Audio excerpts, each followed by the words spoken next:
Hello and good day, everyone. It is Miss Gray Matter, and I'm coming back at y'all. It's been quite some time since I updated, so I thought it was due. I hope you all are doing well. And if you're experiencing any setbacks towards this time of the year, I hope you continue to hang in there. As you know, this channel, it is about perseverance, resilience, and just keep going despite any and everything that life tries to throw at you. Unfortunately, so sometimes. Okay. All right. So I had quite a year, and with that come some reflections. And so I had come up with 5 reflective questions to ask myself, to which I will answer here.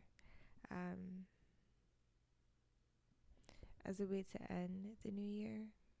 We'll end this year, I should say. I am safe and secure in, my dorm on campus. Yay, we secured it. We're safe. My roommate, they went back with their family for the holiday, so I have the place all to myself until the next semester starts. So, and yeah, this will be yet another year of me having the holiday alone. And you know what? I'm okay with that. And I think I feel a little bit more okay with it being on campus because there are other students, very few, but still some other students that too are on campus for, various reasons. So that part, and I mean, who's gonna know? Like, I could just say I was just working because, college students, we always need money. Okay, so let's dip into these reflective questions. All right, so the first one is, what am I most proud of accomplishing this year, and what strengths did I rely on to achieve these things? In my head, I immediately said, what a good question. And the purpose of this question is just to help, acknowledge achievements and just the qualities that helped, you know, me succeed. So, what am I most proud of accomplishing this year? That would clearly be overcoming homelessness slash unhoused, however you want to paint it. I think there's like a caveat. The reason between the two that one uses, so maybe it's unhoused. I don't know. Okay, but listen, I was able to get out of that from sleeping in my car all the way to being able to live on campus and start my college journey second time around, so I can go ahead and finally, hopefully, open the door to better opportunities career wise. So yeah, and obviously the goal with that, the part of me, I stopped at that part because it's like, oh, keep your goals to yourself, yada yada. But yeah, you can fill in the blanks with that part. But so I would say that overcoming being unhoused, and the qualities that I lean into to achieve this would be hope. It was hope, like, and it's wild because when I was going through that phase of being homeless, especially the events that took place to lead to it, I felt so hopeless.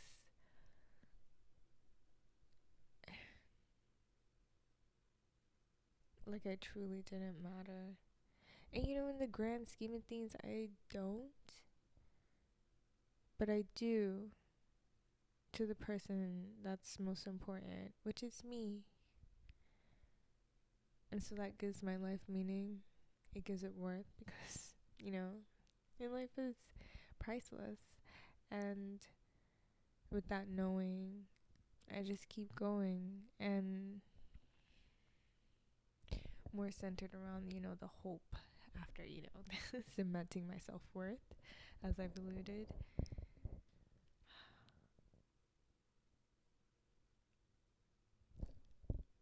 I refuse to let my journey stop then and there because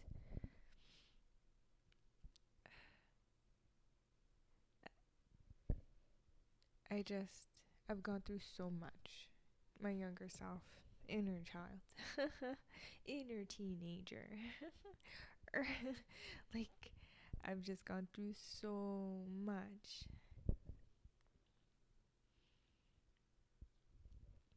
And I refuse to let that all be for naught. To just be for nothing, to mean nothing. I want to see the goals of my inner child, inner teenager, and early, young adult self come to fruition. I am so determined to. And so that's what's given me hope. And then that transitions into ambition, drive, persistence, and helping me stay disciplined mentally. At least. And I'm laughing because, woof, baby, emotionally, I can be in so much turmoil. But mentally, I'm like, okay, I'm feeling this. Okay. But how about we break off a piece of this feeling and reserve it for later when we have the space to? Because right now, we have to push through. And I did not intentionally mean any of that to rhyme because I am talking off the cuff. While still speaking with intention, obviously. So yeah, I'll say that. It was definitely that. And I had to do it all alone. Not entirely, but in terms of like moving the pieces, advocating for myself, how to position myself right with that advocacy and everything, it helped me be all the more successful. And yeah. And here's the thing, because like first semester I did okay for someone who was just coming out of being unhoused and all that rigmarole that came with it, emotionally and mentally, that is. And I still did decent. My grades were C's and D's. So that meant those D's I needed to retake because those were important classes needed for me to continue progressing in my college journey. And then I had to get summer courses so that I could have a way to stay, like here on campus. And I miserably failed. I'm talking about failed F, straight F's, because it was an issue with professors. Okay, so failed those two courses. But also what I did wrong, this is me taking accountability, is that I let the conflict that I was having with those professors obstruct my ability to continue focusing in that course and doing what it is I can.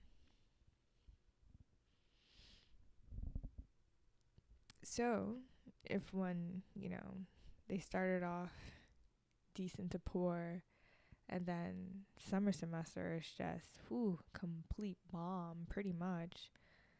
One, I feel like, would usually just give up and be like, oh, it's time to leave. Okay, this isn't for me. But for me, this is my lifeline. So although an option, I refuse to give in to. More so because this is my first year back in the higher academia. And that transition, especially with everything I went through, was hard and rough. And I had myself only to rely on per usual, unfortunately. And I made it this far. No, I refuse. I decided to lean into giving myself grace. And with that grace and compassion, I turned it into drive and said that, hey, we know the mistakes we made and pitfalls we had. And now that we know, we will learn from them and get it right this time. And with that said, I am happy to say that this end of the semester, I did quite well. And listen, baby, I was about to crash out towards the end of the semester. Oh my goodness, I truly was. But what helped me was building good, positive rapport with professors, such as always coming to class. I'm telling you, like, I missed no more than 2 classes in all of my classes all semester. I was there. I don't care. And yeah, I wasn't punctual all the time, but I don't care. Even if it was 30 or 50 minutes left, I only went to class ever that late one time, okay? That was a force. But prior to, like, all of the rest in majority, it didn't matter. Even if I was 5 minutes, 10 minutes, 15, 20, I was there. I was there, and I would try my best to actively participate as much as I could. And it worked. So, now, here's the thing. What did I come up with? And I just breathed into the microphone, my bad. My grades now, they transition from C's to D's, all the way to F's in the summer, to now in this fall semester, it was an A, a B, 2 B's, and just 1 C, because I was dilly-dallying that class in terms of, like, I had time to submit the essay, and I still didn't do it, even though the window was still open and I could have gotten some points for it. But I still got a C plus in that class because I just, what is it? I was, again, actively participating, intensely so, and that helped me, the professor be willing to work with me. So I'm very grateful for that and humbled for that. And I just, any other college students out there, just the importance of building positive rapport without trying to be their friend. Like, understand that invisible line of, you are not a peer, you are the student, they are their professor, and the respect levels that go with that. But still, try to engage within those while maintaining those boundaries so that you can increase your chances of success and give yourself leeway when you do need it, such as compassion needed to get in assignments, etc., etc. You know the works. So that part.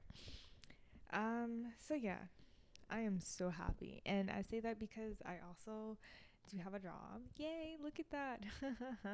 And work study job, so it's not really one. My loans are paying for it. It's part of my loans. You use it or lose it. So that helped me line my pockets for groceries and all that stuff. Not much, but we did what we could. Huh. Oh my goodness. So there it is. That first part. Oh, that was a good question. All right. Question number 2. What challenges did I face and how did I navigate them? What lessons did they teach me? And purpose of this question is just reflecting on challenges with curiosity rather than judgment to allow growth from difficulties. Okay, so let's see. What challenges did I face? I feel like I answered that in question number 1,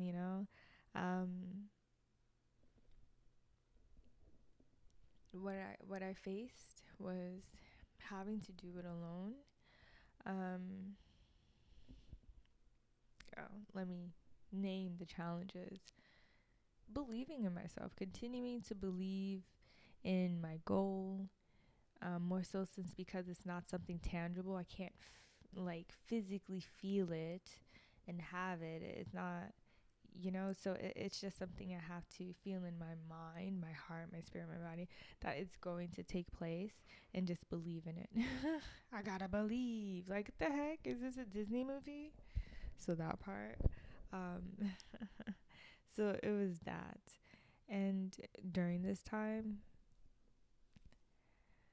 because I was struggling with it so much, towards the end of spring semester and fully in summer semester, I did have to tap into like the hotlines, such as like suicide hotline, and talk to representatives there and just share, like get their take and get counseling, and just like I would constantly be met with the same advice, the same encouragement, which was the reason why you're struggling is because what you're going for, what I just said, not tangible. I can't touch it or anything, so it makes it hard for you to keep going because it's scary, and not certain as a result. And that coupled with all of the emotional and mental instability experienced and what it has caused me, it makes complete sense. But they would always end it with, but you gotta hang in there because your life is on the up and up because of the route and journey that you're taking. And that helped me so much. Just to hear it on the outside, Because, like, saying it to yourself for sure is one thing, and that definitely does help. But it's like having other people say it to you that don't know you. It means a lot. It definitely helps. So I will say that.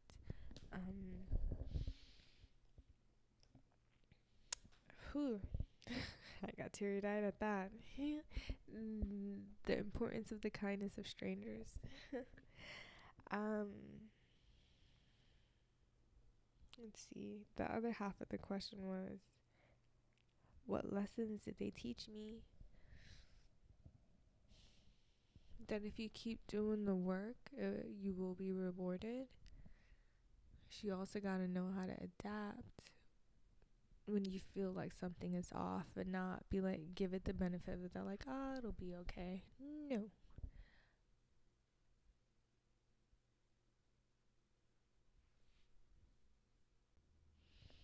Sorry about that. I had to take a quick intermission. I thought someone was doing dorm checks, because I saw them, heard them opening doors outside. These walls are so thin, baby. But that's okay, because that's going to help me practice my indoor voice. And I thought they were just going to open mine. So I'm glad they didn't. I hope it's not because they heard me. Yeah. Anyways, back to my question. What lessons did they teach me? I shared just, that part, won't reiterate it. But also,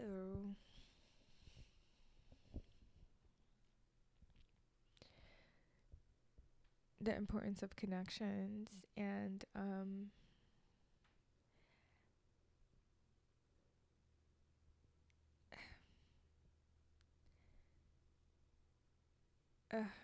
even if you feel something, like you feel discouraged or you feel like not continuing on, it's okay to ignore that feeling, if not suppress it for the time being, so that you can just focus on pushing through with what you need to get done. And also, discipline for sure. Like, get things done then and there rather than after. Seriously.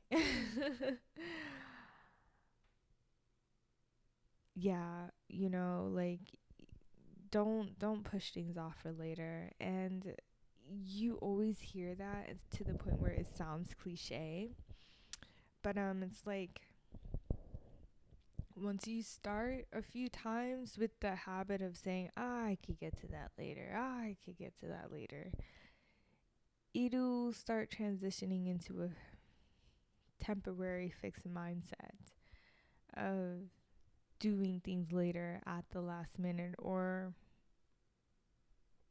thereafter. And why put that kind of stress on you? This semester, I heeded that, And because that's what the issue that I had the first semester, and it really helped me start off that semester strong, so that when I did have dips in, my discipline and motivation, or what have you, or just I was just emotionally fatigued, I was able to create that space and still be and still not, sorry, fall behind in my courses. So that helped all the more. That really helped a lot. And being able to speak up tactfully so that both parties that are engaged are feeling respected, that I also had to learn that too, just like how reminding myself how I come across to others. But again, with that said, giving myself grace, because first semester me was under a lot of stress and just vigilance because of what I had gone through. So it took a lot to take that off. Clearly, like about 6 months for me to shed that weight off and lean more into my softness. Good question. All right. So now we are going to go into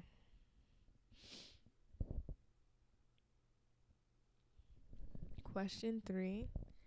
And so question 3 will be, were there moments when I was too hard on myself? How can I approach similar situations with more kindness and understanding next time? And this question is just to encourage self-compassion and healthier self-talk, which is something that I truly need. So I'll say, let's see, were there moments when I was too hard on my... Yeah, for sure. This year, like, it felt like it was so easy for everyone around me to succeed, while I was just hanging by a thread on all accounts. Again, mental, emotional, physically, baby, the body was fit. Like, I was using that rec center like it was my second home.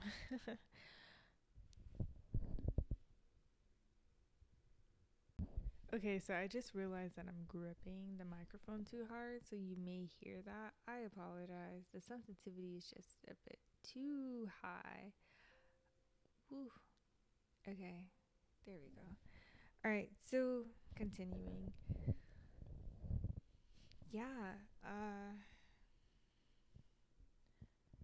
it just felt so much easier for everyone around me, but I needed to keep in mind where it is I was coming from and the good quality of support that I had, which was little to none.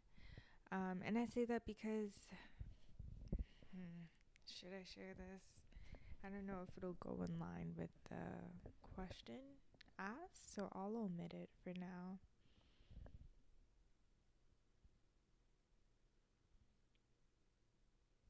Yeah.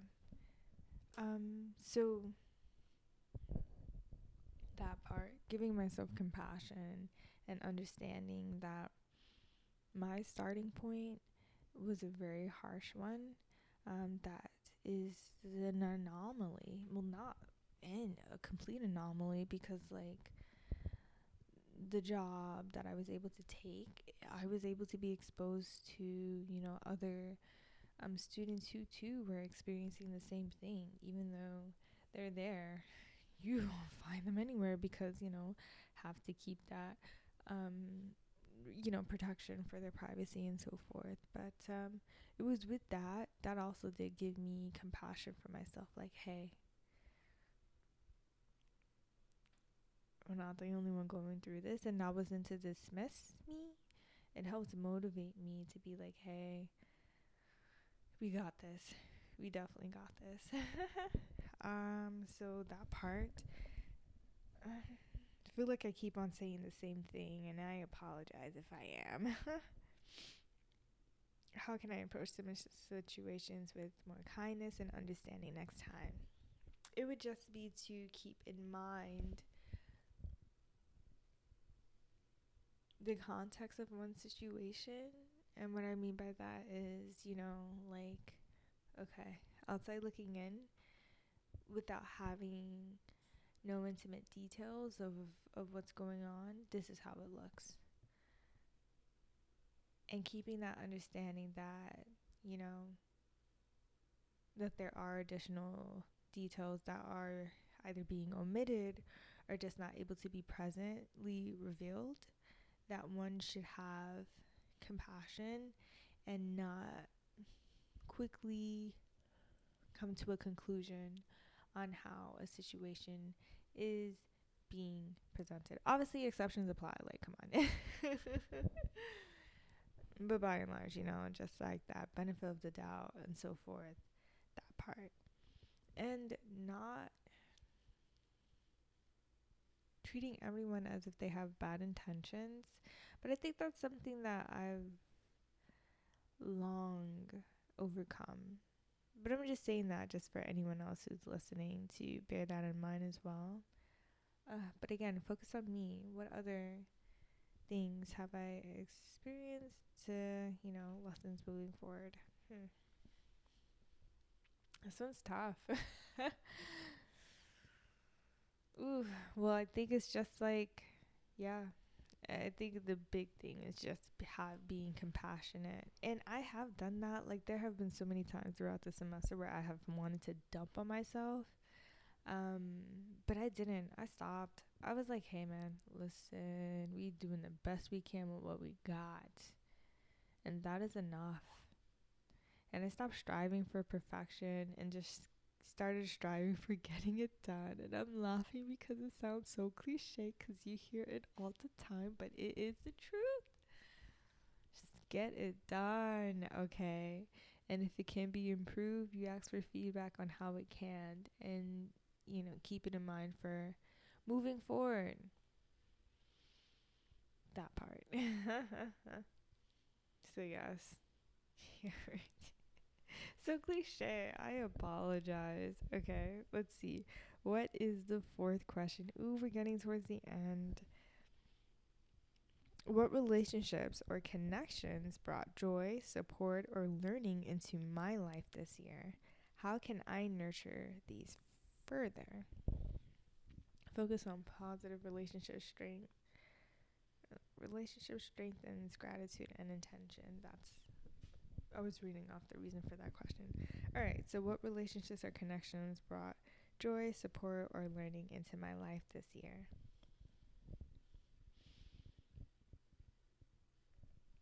I guess, having a therapist that helped me, gain some understanding. That is before that relationship. And when I say relationship, just like that whole situation kind of went awry and it had to be cut short. That part, rekindling my relationships with my younger siblings, that helped. Being able to see them too. Oh my goodness. That was such a surprise. That one felt like uh definitely a higher being, the universe, all that stuff was just manifesting all of that to happen right on time. It was really weird because one after the other, I think I shared this in a previous episode, they appeared and, well, made their way down to where I am. And I was able to meet them for the first time in years. And I'm not saying decades, but it was getting close too. So that was really nice. More than nice. It was very enjoyable. Like, yeah, grew. And baby, I'm older than them and I look like I'm their age. And that is a flex and that is a shameless brag. It just made me be like, listen, you don't look like what you've been through. The exercising consistently is working. It is our best friend and our passenger side. And it'll be here to stay for sure. Oh my goodness. That one, yeah. The bit like I hopefully like them seeing me despite everything that I went through and how I emphasize exercise as being a cornerstone of helping me out as well with stress. helps motivate them to incorporate that in their lives as well.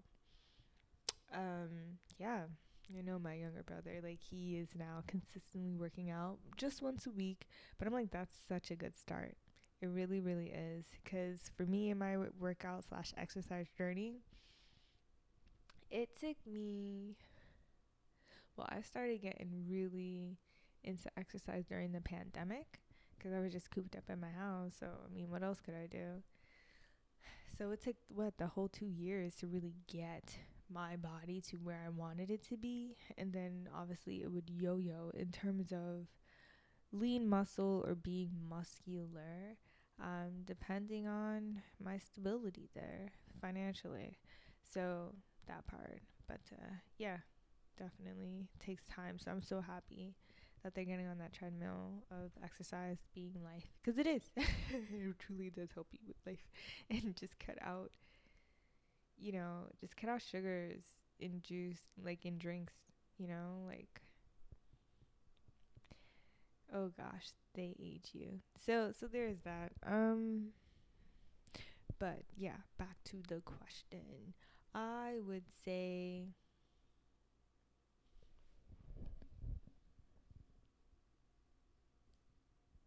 it was that for sure. Whew, this is wild. I think, also parasocial relationships, parasocial connection. So my podcast definitely helped me out as well. Oh, well, let me stop that.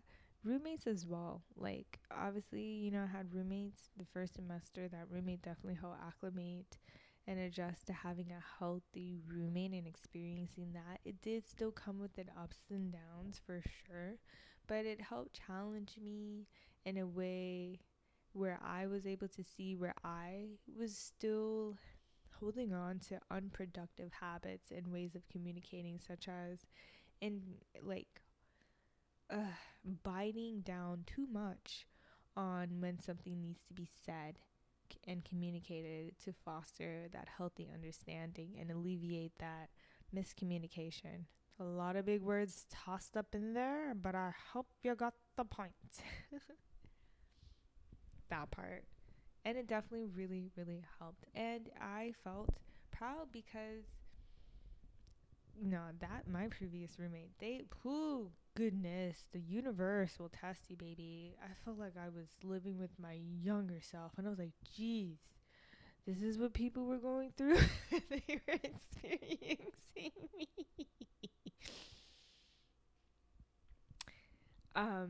But yeah, so it was because, like, gee, the self-centeredness was so intense and judgmental nature of them. And I'm like, oh my gosh, this sounds like me. Overly self-righteous to an unhealthy amount. And meanwhile, they have faults with themselves. I'm like, what pedestal are you on right now? So I had to talk to them about that and just like the basics of having healthy communication with people that you cohabitate with, which was wild to me. But hey, common sense isn't common for everyone. I say, as I help them understand that unless you actively and directly check in with those around you to ask how they're doing and if there's anything going on, you're not going to know. So relying on the whole, well, if there's something there, they'll let me know. Immature. And it's dismissive. Even though the intent behind that isn't ill or malicious, for sure. It just comes across as like, hey, I don't care. And who would want to be in commune with someone like that? Or give that person the same space to unload when they're not doing the same? So they were able to leave with that. So that was good. And I was able to leave away with how I need to nip things in the bud then and there in terms of establishing my boundaries to eliminate,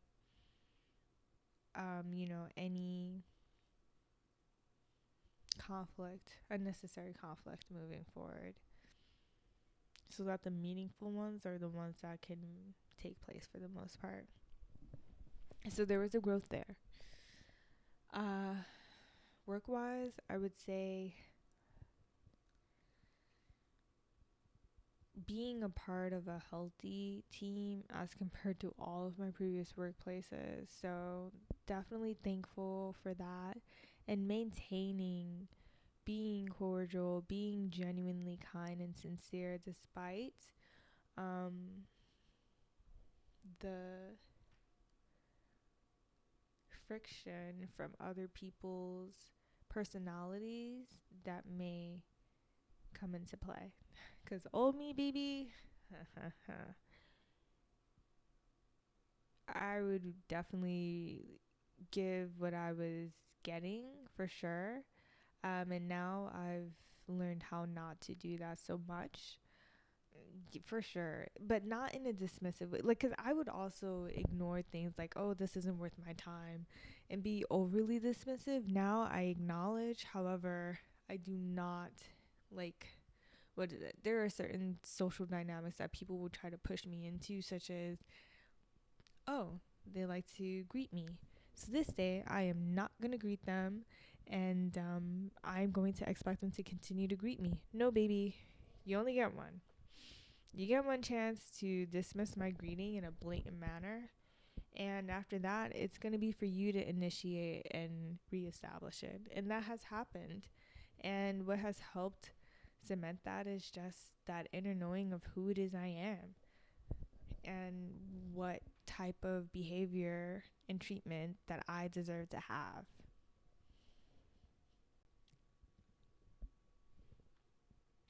When it comes to joy, I feel like I haven't had any, well, outside of like being able to see my siblings and so forth, I haven't had much like joy derived from relationships around me, because that one was still in the works, you know?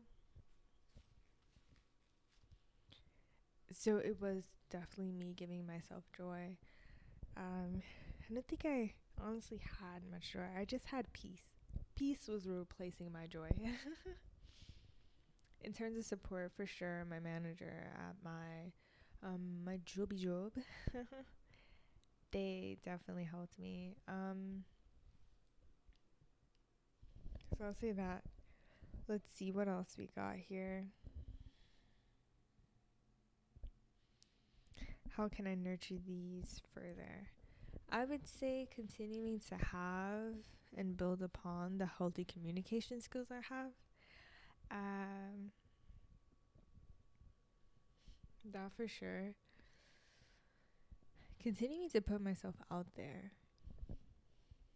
as well, and being consistent in my character, because you will definitely, I don't know what it is at this state, but it's like the culture here. So many people are disgruntled. I think it's just the times, which is understandable. And it's like not only that, but the pettiness and weird, man. But maintaining my integrity of character, my level of character consistently, despite the other types of characters I come across, will help nurture these relationships. But also checking in. The same advice that I gave my previous roommate, I need to do that. I need to check in with people, even though I'm okay with people not saying, how are you? And I actually prefer that. I don't like being asked, how are you, all the damn time. That, it gets on my nerves. It really does. Because some days I just want to be and exist. Like a little, I was going to call myself a grandma, but I'm not going to play myself like that. I just want to exist, you know? It doesn't mean I don't care about the people around me. Um, but again, actions speak louder than words. So checking in shows you care directly. We need that. People need that. So I think it's that. Check in more with people around you to let them know that you care. Genuinely so. Yeah. Damn. Dang. Okay. And I'm saying dang because I'm reflecting on my behavior. at work and so forth. And I'm like, okay, cool. I see it. I see it. I see how I can improve. Not saying that I'm mad or whatever or what have you. Like, definitely good experience so far. And I've been clear in communicating that, hey, I'm stressing out right now. So please don't take the end of semester me as permanent me. We're just doing everything we can to not crash out. So that was understood. So for sure that check in more with people around you. Put yourself out there. Now we are on to our last question. Question number 5. And again, apologies if I'm still gripping way too hard on the microphone to the point that you can hear it. I apologize. So, question number 5 is, what goals or values remain important to me, and how can I align my actions with them in the coming year?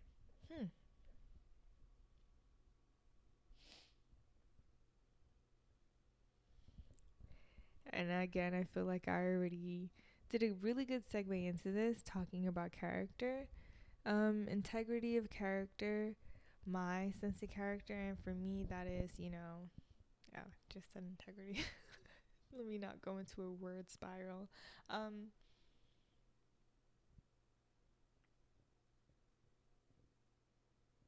Treating myself how I expect others to treat me because I treat me that way, and people will treat you how you treat you. Sometimes, okay? Some people will like still try and treat you less than, even though you treat yourself in a high regarded manner. But I would say, yeah, so let's see that honesty, honesty and compassion, those are also values that I have for other people. And I have seen people give that back on to me, the kindness of strangers, for sure. Um,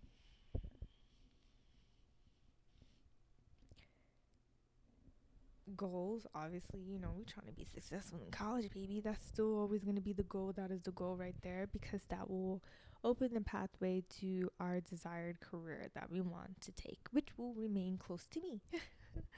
um, and the whole financial stability, for sure. Want that so that I don't ever have to experience something like this again. Harrowing experience, for sure.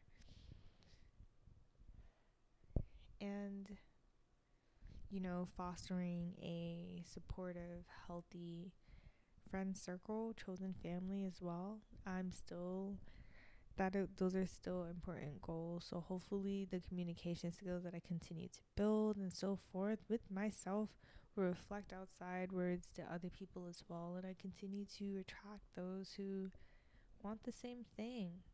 It is so hard, which is wild because there are so many lonely people out there. Like, y'all lonely.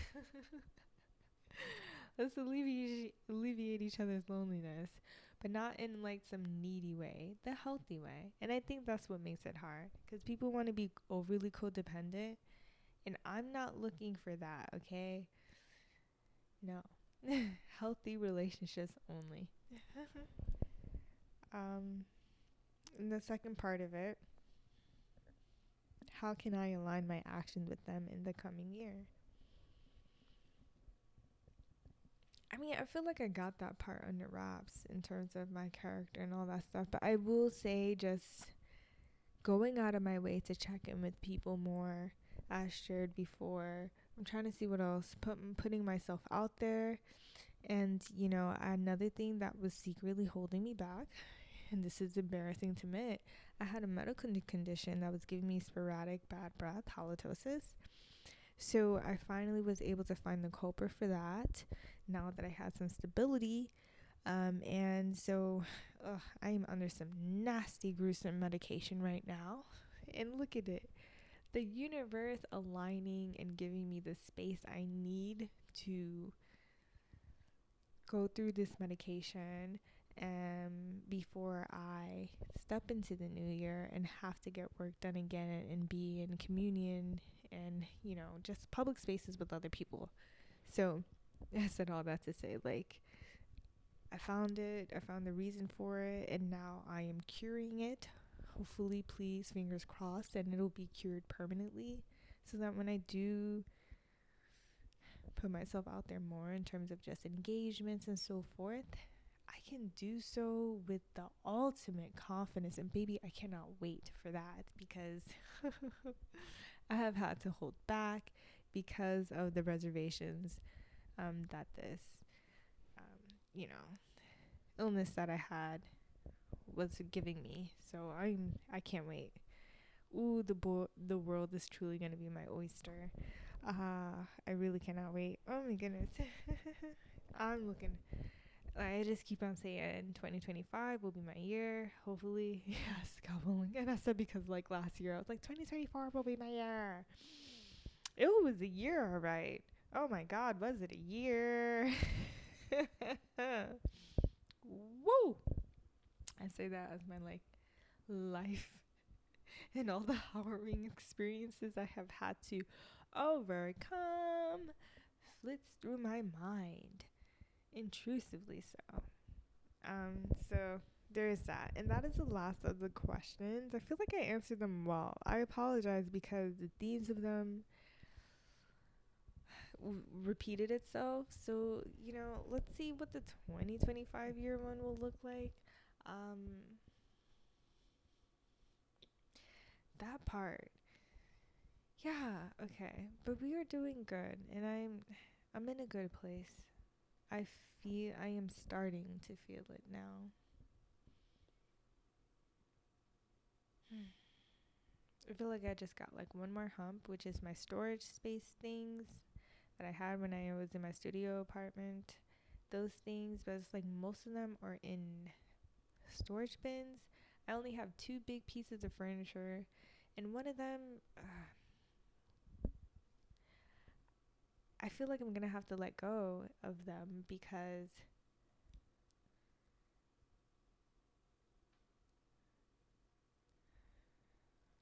there's no space in where I am in this phase of my life where I'm at right now. So hopefully I could sell them on the Facebook marketplace. And it sucks because one of them is a dresser that was my very first piece of furniture that I bought when, I was feeling like an adult. Like, well, and I had my own job finally because I was, when I was still living with my parent at that time, single home, and we moved there. All of my other siblings got furniture, and all I got was a bed piece, but I didn't have any drawers or anything to put my stuff in. So I was pretty much living out of a suitcase.